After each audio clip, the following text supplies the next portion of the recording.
for joining the masterclass. So your reason for joining the masterclass, what are you looking to learn, or perhaps what sparked your interest in joining today? Perhaps we can adapt accordingly. Please feel free to type within the chat.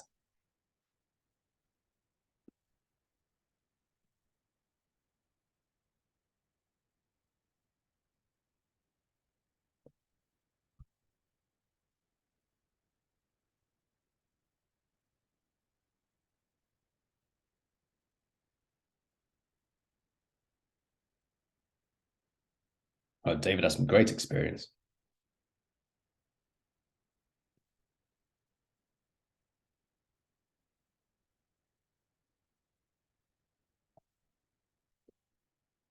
Perfect.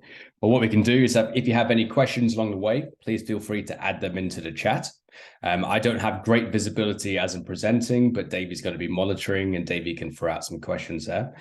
And it's nice to see that Stephanie mentions that she has a new BD team. So looking for a little bit of insights, tips for success, income generation, and strategic partnering, which is definitely what will be discussed during this slides. So thank you very much, Stephanie. So when people come to us, they normally come with the following question. So how do they achieve a constant flow of business meetings with the people of their choosing? So it's really kind of along the lines of what you said there. First of all, if we break down this one particular question, it really delves into two key areas. So number one being consistency. How do we have that consistent flow of people coming through? If you don't have that consistent flow, what businesses generally expect is to have the feast and famine. So peaks and troughs of people coming through, but also meetings with your ideal donors. So how do we actually identify and reach out to people who have the power of funding at the end of the day? Now, currently, many NGOs try to utilize outbound methods such as traditional call centers and marketing agencies to solve this problem. However, it generally seems to lack the predictable results which they like to see at the end of the day. So again, it kind of results within those peaks and troughs that we're trying to eliminate, and we're trying to deliver consistency in this case. Now, before we launch into how to create a campaign, I thought it's probably best to look over a few campaign best practices, which will really deliver that predictability and also consistency. So one of the best practices that we have in front of ourselves is 9+ contact moments. Now, 9+ contact moments is obviously referring to the campaign as a whole, and they're normally spaced on the average campaign length of 21 to 28 days. So you don't have the 9+ contact moments that you're cramming within a week and spamming people. No, you're actually dedicating that across 21 to 28 days, utilizing a variety of different media. So it could be video, case studies, show reels, all these particular elements. And of course, we want to reach out to people using a variety of different channels. Now, this is a mistake that we see people making pretty much on a daily basis. They're just using LinkedIn to reach out, or they're just using email. You actually need to focus on a variety of different channels within the same campaign period. So for example, LinkedIn, phone, and email incorporated into that 21 to 28 days. Now, it's also really important to consistently add value in contact moments by using good content. So content which is personal and relevant, but also adds value at each point. Content can really spark an interest, tell something about your mission, but also about what you've already achieved. Essentially, what you're doing is trying to turn around inbound marketing. So inbound marketing, for those who don't know, is where you put content on your website, people arrive, they read, and then they send you a request. Yes, I'm interested. That case study was fantastic. That video was amazing. As we're turning around inbound marketing, that means instead of people coming to your website, reading your content, and then submitting a request, we're actually reaching out to people ourselves. So we've turned that around. Now, always remember, within this methodology, we're working towards a predictable machine that generates weekly appointments with your ideal business donors. So we're looking for appointments which predictably you can convert a set percentage of. And of course, appointments which yield a healthy payback period. Now, this is a very rudimentary example of a campaign. And again, I'm happy to show you the campaign and then a little bit of results before we kick into how we're going to make this. So the campaign has numerous different factors to it. So it could be day one, we're going to check in someone's LinkedIn profile, email one on day four. We're going to find an introduction to find something personal. Email day five, relevant case study, which is actually specified to that individual's industry. Day eight, engaging based on the live interaction that we're tracking. So it could be that we have tracking features set up on how many times someone's opened up an email. And based on that interaction, if someone's interested, we're really going to reach out into them now, so on and so forth. So this is a very rudimentary campaign that we're looking to create. And then from this, we can go ahead and expect these results. So you, of course, have the direct results being meetings with your new donors, with the ideal donor profile. We also have subscribers, so for webinars, newsletters, company page followers, all these particular things. But what people perhaps don't consider is the mid or long-term results. So of course, as we're incorporating numerous channels, including your LinkedIn, you're continuously growing your LinkedIn network. Perhaps if the time's not right now for the person that you reached out to, it'll be right in 6 months. They're still on your LinkedIn. You're still publishing information on there. They'll turn around and say, yeah, I'm interested now. But we're also looking to increase brand engagement and engagement in the heart of your target audience. So a little bit about what we're going to be doing today. Today, we're going to be looking at your ideal playbook. We're going to have a look at mapping the business market. So who's out there and how perhaps do I reach them? We want to go ahead and put a creative storyline on paper before executing and also optimizing your campaign. As it's quite funny, sometimes when we start campaigns, it's completely different at the start versus the end. So we're constantly optimizing, learning about what's going out there, how the audience is interacting. And that's why the finished product might be completely different to what started on day one. But the first step is to really gather all the information we need to develop a good campaign later on. Now, we really use several tools for this to make it a little bit easier for ourselves, but the playbook, like the one you see in front of you, is one of them, and it's definitely the foundation that's laid out there. So it's probably the easiest to communicate within this setting. Now, when it comes to the playbook, at the very beginning, we focus on the 3 left columns. So we're having a look at the ICP, value adds, engagements, etc. And we'd really recommend working through this as an individual and then bringing your ideas and work together as a team. And then as a team discussing in-depth points, such as what your proposition is, who your ideal donor, what problems do you solve, who would you like to meet with, market identification, all these particular elements. The reason why we say do it as an individual is sometimes when we walk into boardrooms, it's normally the hippo that everyone's paying attention to, so the highest paid person's opinion, and then everyone just goes that particular way. If you get all the team's input, then it is a really great interactive session that you guys can do, and obviously some great ideas that come for it that perhaps that hippo wouldn't have thought about otherwise. Yeah, Jamie, maybe something to add is that there is not one playbook you can use. You create new playbooks for every proposition, every project, every campaign you are thinking to launch. Yeah, indeed. So you can actually make multiple playbooks for all types of different scenarios. So you can really adapt for elements such as job title, job industry, inbound leads, outbound campaigns, multiple different playbooks. And the more narrow your focus, the better likelihood of success. And the better likelihood of success is, of course, you can define and solve problems more effectively. As we all know, David can probably attest to this with his 25 years. Sales is about identifying and solving a problem.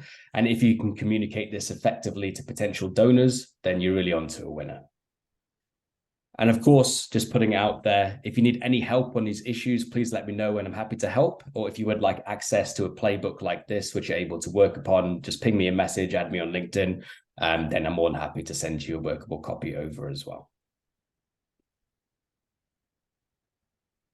Now, based on the playbook you've just made, you're going to have an idea on who you're going to target. But how do you really find specific individuals, really decision makers with the ability to provide funding at the end of the day? The good news is 95% of the business market within the UK can be found on LinkedIn. That's actually how I found everyone within this call today. However, if you feel like there's actually a company that's really missing from LinkedIn, there's other database sources that you can utilize. For example, it could be Company House. So you just go onto the government's Company House and understand who you're looking for and then find decision makers that way. But remember, and I want to reiterate this again, the better you segment your target audience so it fits your proposition, the better the results. And this is why this is a huge advantage over other channels or methods of fundraising. So with face-to-face, if you want to be fundraising on the street, you can obviously select based on demographic criteria or certain appearances, characteristics, all these particular elements. However, LinkedIn and also B2B gives us many more possibilities. So drilling down on numerous key criteria to identify your ideal audience. So it's optimizing your productivity, you're identifying that low-hanging fruit, and then we're able to actually go ahead and target these individuals. So within this example on LinkedIn, you can see that there's multiple different criteria that we put on in order to find our addressable market. So it could be geography, it could be the industries and nonprofit organizations, company headcount, excluding the companies, of course, that you currently work for, and then job titles you want to focus on. And within this instance, it yielded 457 results. Now, here at Sales Lift Studio, we really are experts in narrowing down this focus even more. And we wanted to show you a couple of real life tips and tricks to identify your key criteria beyond the filters needed. Because of course, you're able to jump onto the filters, have a quick look. But how do we really find that low-hanging fruit? Or perhaps if you have a challenging campaign, like in the case of AmRef here, how do you find the individuals who you want to contact? So in the case of AmRef, they had a strong women's campaign fighting causes such as female circumcision and also child marriage.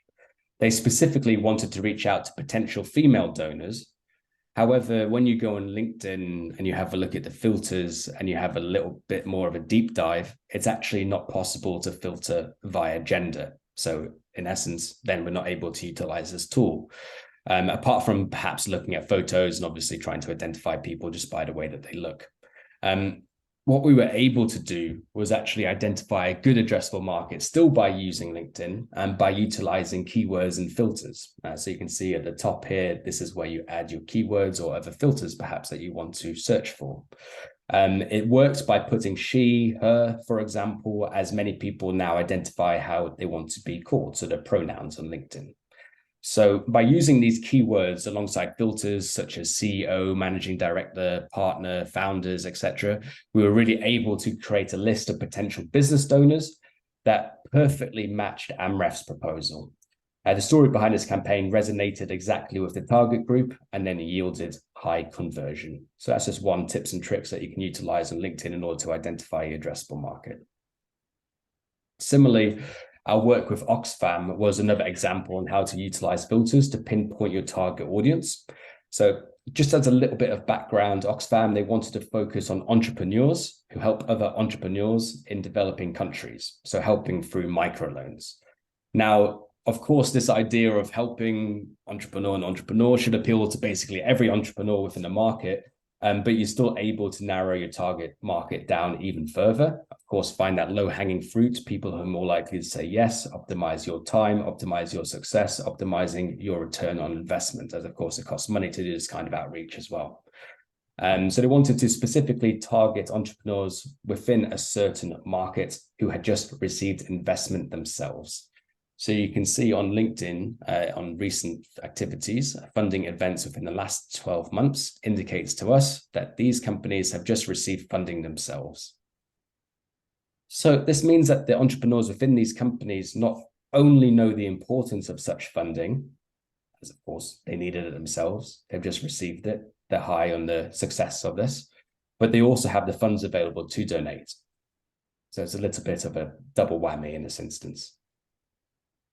What I'm really trying to say is that you can be very creative in filtering the business market so your proposition appeals best to the potential business donors. You're then able to adjust your donation amount accordingly.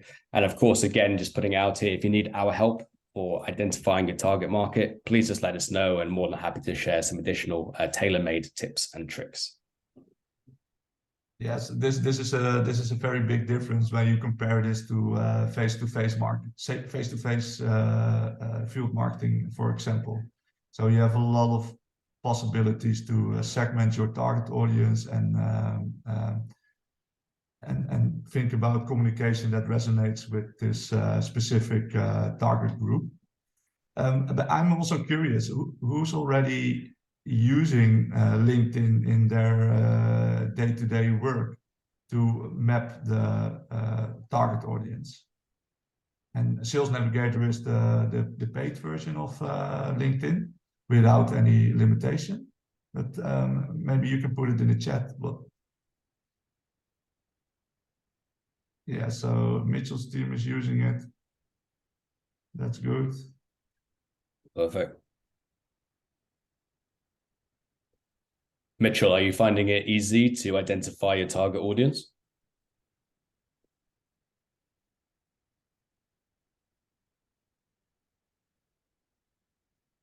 Yeah.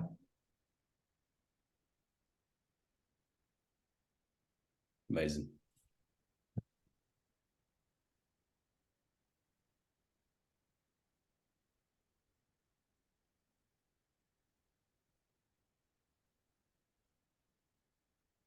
Perfect. So once you have an accurate target audience, as it sounds like a lot of people are getting this already, you can start piecing together your campaign. So really looking for various material that you can use or create that directly appeals to your chosen persona that you've decided to reach out to.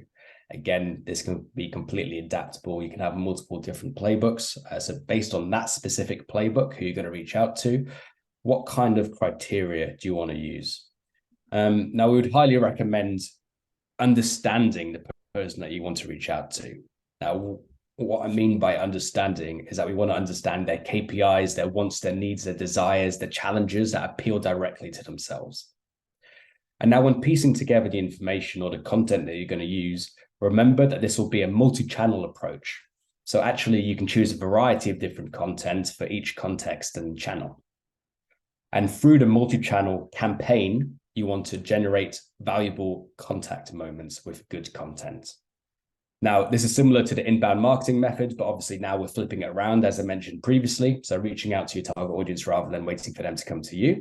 So you have to be really conscious of the prospect's journey and have all content available for each particular stage or each particular element of that journey. And the journey, as you see in front of you, consists of awareness, consideration, and also decision. So you really need content that goes across the board. So content that has low threshold to attract attention, some content that has deeper details about what you stand for and what you do, and proof of what you do actually works. So it could be customer cases, results from your program, all these particular elements. Now you present this to potential donors in bite-sized pieces. There are also, remember, 7 to 9 contact moments planned for a variety of different channels. So it's definitely not necessary to tell your story at once. It's not within the first email you want to tell your entire story and then you're following up 20 times. Have you seen my previous email? Oh, hey, have you seen my email? No. You're actually utilizing those 7 to 9 contact moments and drip feeding key information at key time. Now, I would also recommend using some technology tools where you can exactly see how people are engaging with your content and optimizing along the way.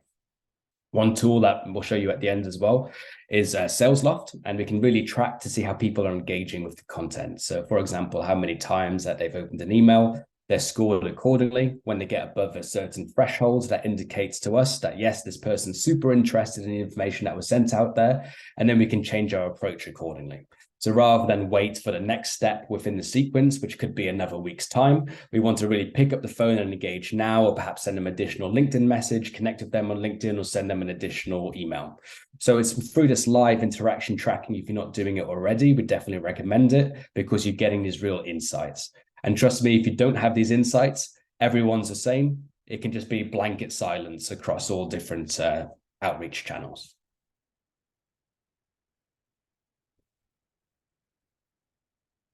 Now, Once we've actually used the filters, we're able to completely map and segment our target audience.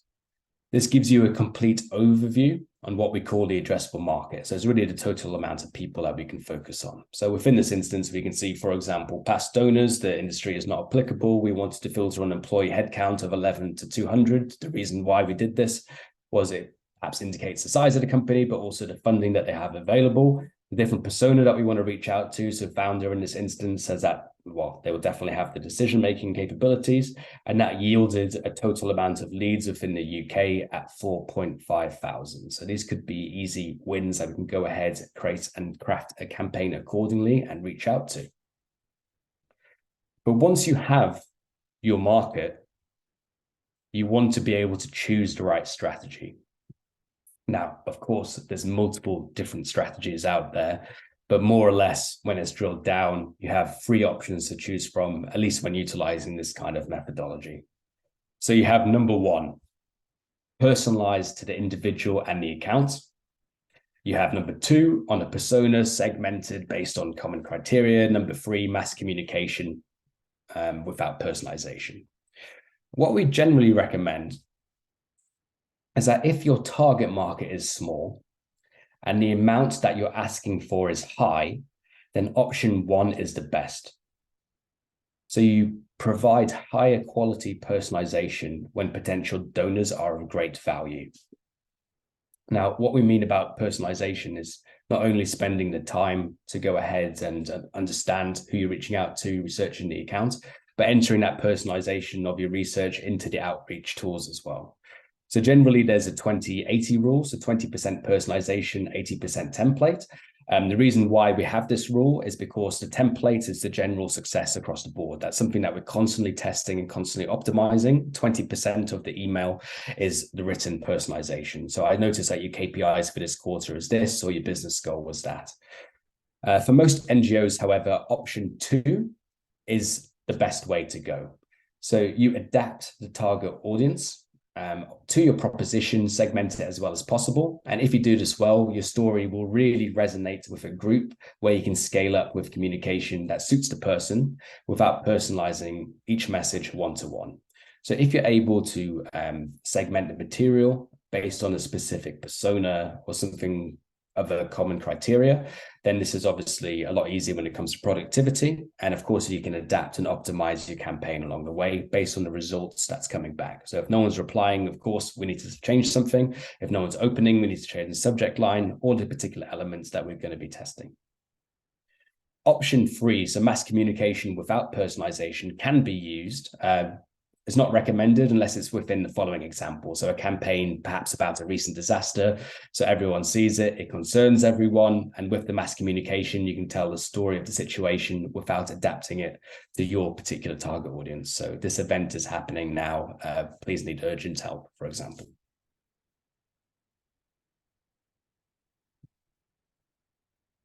So in the previous steps, you've gathered all information and you've chosen your right strategy. You're pretty confident, like, this is everything that I need to do. This is a strategy. This is everything that appeals to this target persona moving forward.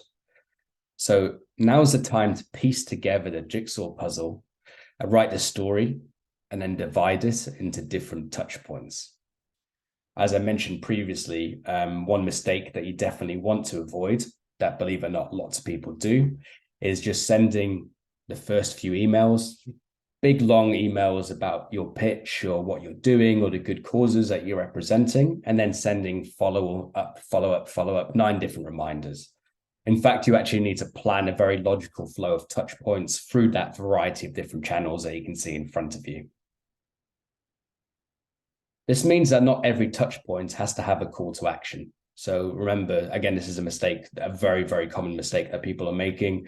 Let's have a meeting. Let's chat now. Are you available in 2 weeks? On every single email that goes out there. In fact, you don't need to add a call to action on every single message. As we know, there's definitely going to be another touch point coming soon within that 21 to 28 day campaign, where perhaps you will be asking a call to action at that point. And it gets very tiresome for the people that you're reaching out to, of course, if you constantly have these call to actions at every single stage. You'll also notice within this, and that there's a variety of different media for each stage. So video, case studies, etc., that you can also adapt. You can also adapt by adding channels at your disposal. So such as a phone call. Turn my heater up because it's very cold in here. And when putting the storyline on paper, you can also plan for or start with different angles. So you're testing things along the way. So A/B tests, different reasons to get in touch, different contents, titles, company size, focus. You can test a multitude of things. And I'll go a little bit into testing in 2 slides. Essentially, what we're looking to do is consistently execute and also optimize.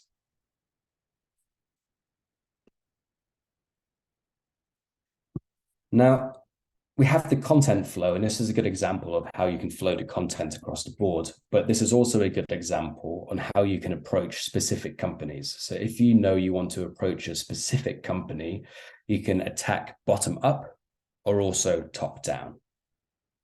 So in these instances, of course, when you're focusing on one specific company, you don't want to contact all individuals at once.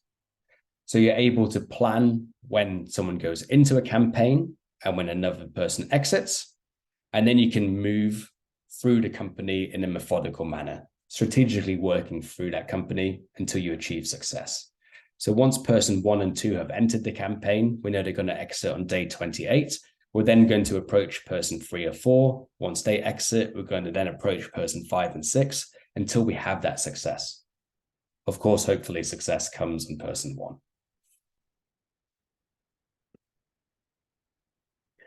Now, a little bit about testing. So please make sure, if you don't have a look at some technology where you're able to actually understand the effectiveness of your campaigns. Obviously, this is a little bit difficult if you do just utilizing channels such as LinkedIn, but it's definitely possible if you're using ones like email.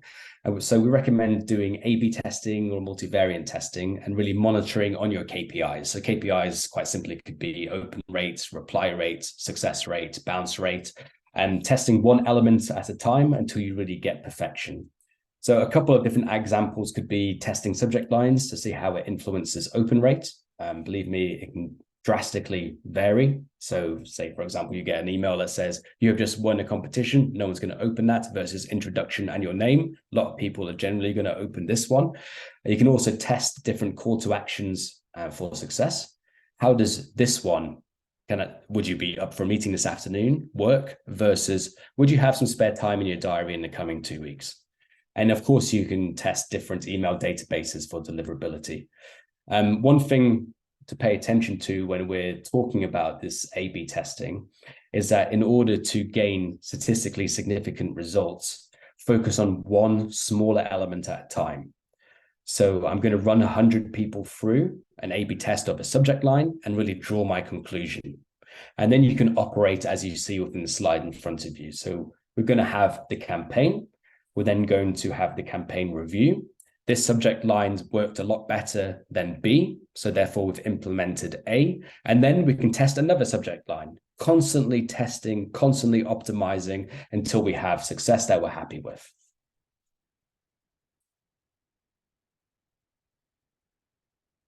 Now, when you start a campaign, you have to keep to a very rigid structure, and this is where people fail all the time. Success lies in consistent execution. This is, again, feast versus famine, peaks versus troughs. People generally go ahead, they go, oh, I have no business. I really need business to get now. So they're going to do a campaign. I've got my business. I don't need to do any more prospecting. No, you need that consistency to keep you ticking over. And this is the sales machine that we look to achieve. So you need to add a certain number of potential prospects to your campaign every single week.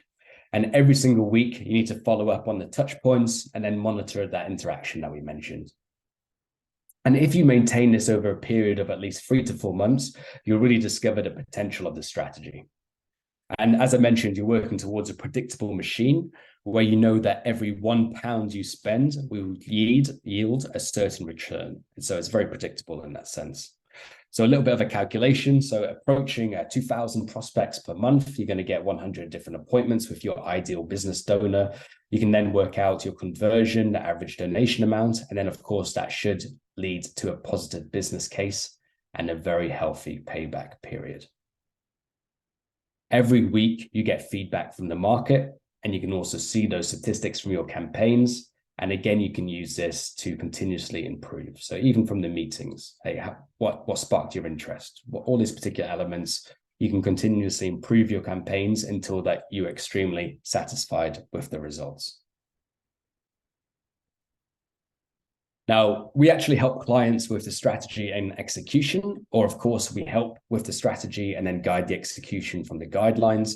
We obviously help deliver ideal donors, which is the sales elements, but also deliver marketing directly to your target audience alongside providing value analytics, which leads marketing to build the correct, most effective materials. So you can do the same for your particular campaigns. You'll notice that certain materials are resonating better with your target market. You can feed this back to marketing. They can craft a more tailor-made material to then make your campaigns more of a success. And we also help define your go-to-market strategy. So looking at targeting who you need to talk to, what's your value proposition, and how you can position yourself in the market. So again, if you need any help on any of these elements, then please feel free to reach out to me. Now, last but not least, you don't actually need a lot to start the strategy. So don't be put off by the tech stack that you see in front of you. The minimum requirement is LinkedIn, email, and a CRM, but you can definitely optimize your results by investing in tools to make your work a little bit more efficient. So this, for example, is a tech stack that we have at our disposal. Perhaps you can see some different elements that's directly applicable to yourself. So obviously we have identify prospects that could be via LinkedIn, Builtworth, Dun & Bradstreet. Crunchbase is a good one to identify companies that have just received funding. So in the case of Oxfam, it tells you all the companies that recently received funding or ones that in the past. It could be extracting contact information. We actually have our in-house software, but LeadIQ could be a good one. Engagement management, so Lemlist, SalesLoft, all these particular elements actually allow you to track interaction and then engage accordingly. Personalization is a pretty good one. Vidyard. So I perhaps sent you a couple of videos and me saying, hey, I'm Jamie. This is the webinar that's coming up. Are you interested? So that's a good one to reach out to. And of course, there's elements of quality testing and different CRMs I'm sure that you all have as well. So choose what's best for you, test a couple, see how it works out, optimize accordingly. And also ChatGPT. So you've got OpenAI. That's also quite a good experiment at the moment to see how to personalize based on certain criteria. We've experimented a couple of instances internally. It's very hard to actually identify in that specific individual, but it's a lot easier to personalize based on the segments that they're in. So have a go on ChatGPT and see what's happening as well. But thank you very much for listening. I'll make sure to connect you all on LinkedIn, and now I'll open it to the floor to see if you have any questions.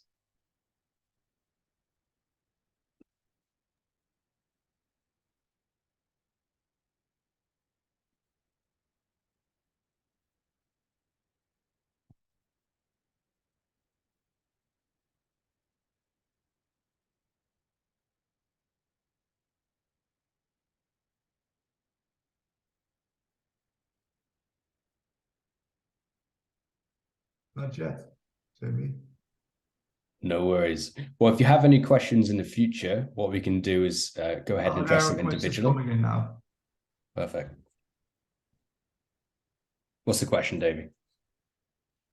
Post securing a first meeting with a prospect, are there any tips and tricks for increasing conversion through the funnel?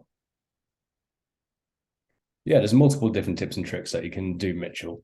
So it could be improving the consideration stage. Yeah, it could be narrowing it down based on the specific persona that you want to reach out to. So you understand that you're going to be reaching out to market managers, founding members, so on and so forth. So you can actually have a look to see what content's directly applicable to them.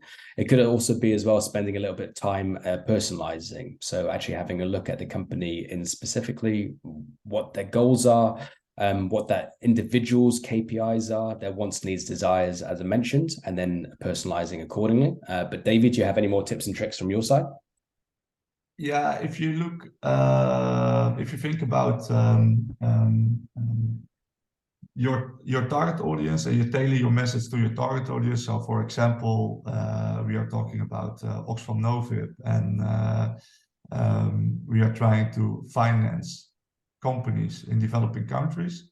Then in the consideration stage, we share information at project related to this proposition, of course. So there is a direct link between the reason to reach out, the project you're working on, and later on in the stage, you also tailor the donation fee, the amount of the donation to the specific project. So it's a direct match. So if you can help someone for 350 pounds per month with this exact same thing, then this also should be the donation fee that you request in a later stage. So everything is aligned from the awareness stage to the consideration stage to the decision stage on this project. That this is what helps a lot. If it's resonating with the target audience along the line in every step, then it's more likely that they will convert. Perfect. Well, if anyone has any additional questions, like I said, please feel free to reach out to either myself or Davey. We're more than happy to answer them and have a look at your individual strategy, and perhaps we can optimize that along the way. But for now, have a great day. Thank you for listening. Keep up the good work. Yes, thank you guys. See you later, everyone. Bye now.